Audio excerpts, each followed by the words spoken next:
అభివృద్ధి ఒక చోట కేంద్రీకృతం అయిపోవడం.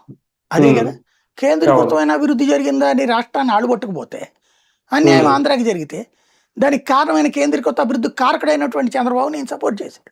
బేసిక్ ఈయన మార్పు ఏంటి ఇంకా చూపెట్టేది? నెంబర్ 1. సరే, అప్పటికి 10 ఏళ్ళు కాంగ్రెస్ అధికారంలో ఉండటం వల్ల ఈయన కాంగ్రెస్ కంటే వీళ్ళకి మద్దతు ఇవ్వడమే కరెక్ట్, బానే ఉంది. తర్వాత తన పార్టీని ఏమైనా ఎస్టాబ్లిష్ చేసుకున్నాడు? ఇప్పటికైనా పార్టీ సంస్థాగత నిర్మాణం ఏమైనా ఉంది? బూత్ కమిటీలు, మండల కమిటీలు, ఇవి ఎంతవరకు ఎస్టాబ్లిష్ చేశాడు పార్టీని? ప్రతిసారి నాకు టైం దొరకలేదు, చేయలేదు, టైం చాలలేదు, 12 ఏళ్లలో నీకు టైం చాలలేదా బూత్ కమిటీలు వేయడానికి? తెలుగుదేశం బూత్ కమిటీలు ఉన్నాయా?